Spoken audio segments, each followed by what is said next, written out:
Jelly Bean Books presents Thomas and the Big Big Bridge, illustrated by Tom LaPadula and Paul Lopez. It was a special day for the railway. Colorful flags fluttered over the station house. A crowd of people had gathered. They were waiting for Sir Topham Hatt to speak. Thomas and the other engines could feel the excitement in the air.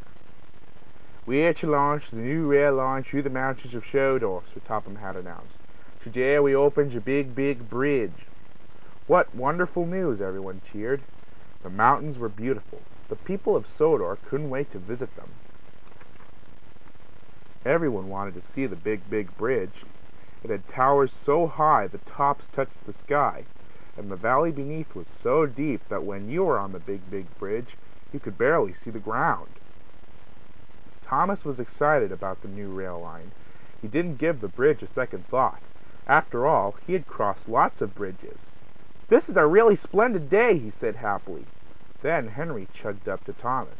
The big engine frowned. "I don't want to go to the mountains," Henry said nervously. "It's windy up there. Very, very windy." Henry didn't like the wind. Henry didn't like the rain or snow or hail either. "You're a big engine, Henry," Thomas said. "You shouldn't be afraid of a little wind." But Henry was afraid, and that made Thomas a bit afraid too. "Children, Henry, Thomas, hitch up your coaches," called Sir Topham Hatt. "It's time for your first trip to the mountains." Percy and James were glad they didn't have to go to the mountains. They were afraid to cross the Big Big Bridge too. "There's nothing to be afraid of," Thomas insisted in a voice loud enough for Percy and James to hear. "It will be easy to cross the Big Big Bridge." Thomas and Henry chugged to the platform. Gordon the express engine was already there. His coaches were full of passengers. Annie and Clarabelle were soon hitched behind Thomas. "Hurry, hurry," they called. "All aboard!" cried the conductor. Sir Topham Hatt turned to the crowd and waved his hat one last time. "Toot toot!" Gordon whistled. "Follow me!" In a burst of steam, the big blue engine was off. Soon the trains were rolling through the countryside in a long line. Gordon took the lead. Behind him chugged Henry. Then, because he was the smallest, came Thomas. They drove past farms and through forests. All along the way, people came out of their houses and cheered when they saw the trains go by. At the foot of the mountain, Henry slowed to a crawl. "These mountains are much too high," he moaned. "I can't go. I'm afraid of heights." "Don't be silly," said Thomas bravely. "I'll be right here behind you." But Henry didn't budge. He was very nervous. That made Thomas nervous too. "Come on!" Thomas gently pushed Henry. "We have to go!"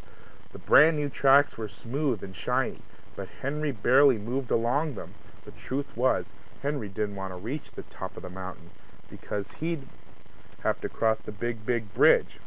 If Percy and James and Henry were all afraid, thought Thomas, maybe I should be frightened too. The tracks grew steep as Thomas and Henry puffed up the mountain. They could hardly keep up with Gordon. The big blue engine rushed ahead. Gordon was a strong engine. The steep tracks didn't tire him at all. "Wait for us," Henry called, but Gordon climbed higher and higher until he was out of sight. "I don't think I can make it," Henry groaned, his steam giving out at last. "This mountain is too steep." "Keep going," Thomas urged him. "We can't let a little mountain stop us." But Thomas was having trouble chugging up the steep mountain, too, and he was beginning to worry about crossing the Big Big Bridge. Finally, Thomas and Henry arrived at the top of the mountain. There it was, the Big Big Bridge, and it was high. It was so high the clouds actually floated around the top, and it was windy there, too. Very windy. "I won't go," Henry declared. "But we have to cross," Thomas said bravely. "Our passengers want to see the mountains on the other side." "Hurry, hurry!" Annie and Clarabelle cried. The coaches were so excited that Thomas had trouble keeping them in line. Thomas searched the tracks ahead. Gordon was nowhere to be seen. He had already crossed the bridge and rolled into the mountains beyond. Thomas and Henry were alone. "I'll go first," Thomas said at last. "Then you can follow me, Henry." "If the wind blows, close your eyes," Henry said. "That way you won't see anything scary." Click, clack, click, clack, click, clack. Thomas began to cross the bridge. Thomas looked up. He could see the cottony clouds touching the top of the bridge. Nervously he looked down, but the bridge was so high he couldn't see the ground. A sudden gust of wind shook the bridge. This scared Thomas, and he closed his eyes so tightly that he couldn't see where he was going. Click, clack, click, clack, click, crash! Thomas came to a sudden stop. He opened one eye for a quick peek. "Oh no!" he cried. His wheels were off the track. "Are you all right, Thomas?" called Henry. "I'm stuck," Thomas said glumly. "I couldn't see where I was going, and my front wheels have jumped the track." Just then Gordon returned. He frowned when he saw Thomas stuck in the middle of the bridge. "Go find Harold," Gordon called to Henry. Relieved, Henry backed down the mountain to find the helicopter. Thomas kept his eyes closed. He was too afraid to look. But inside his coaches, the passengers enjoyed the wonderful view.